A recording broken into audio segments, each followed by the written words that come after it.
Eh bien non, pas du tout.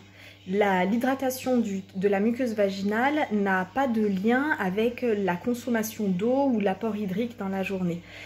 Cette hydratation de la muqueuse vaginale, elle est déterminée principalement par le bon équilibre de la flore de Döderlein, c'est-à-dire le fait d'avoir une flore qui soit abondante, équilibrée et des lactobacilles qui soient compétents et qui produisent de l'acide lactique, lequel acide lactique favorise un pH physiologique vaginal naturellement acide qui va favoriser la production de sécrétions par la muqueuse, ce qui va favoriser la bonne hydratation du tissu. Ça, c'est le premier paramètre.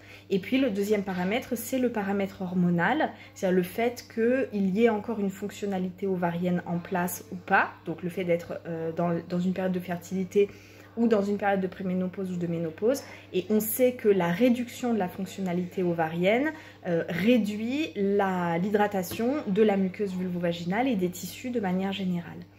Bien évidemment, il est possible de lutter contre la déshydratation des muqueuses, mais pas avec une réhydratation sous forme de consommation de boissons ou d'apport hydrique augmenté, mais bien avec une réhydratation locale sous forme d'utilisation de crèmes et de produits destinés à l'application au niveau des muqueuses vulvovaginales, comme par exemple Osilium crema et aussi Xérem, qui est un produit pour lequel on a fait un article sur le blog dont je vous conseille la lecture. C'est un article très récent qui est une crème non seulement très réhydratante mais aussi très réépitélisante et cicatrisante pour les tissus et plus particulièrement pour les muqueuses. C'est une crème avec laquelle notamment les femmes ménopausées sont très satisfaites, ont un résultat qui est rapide et qui est significatif.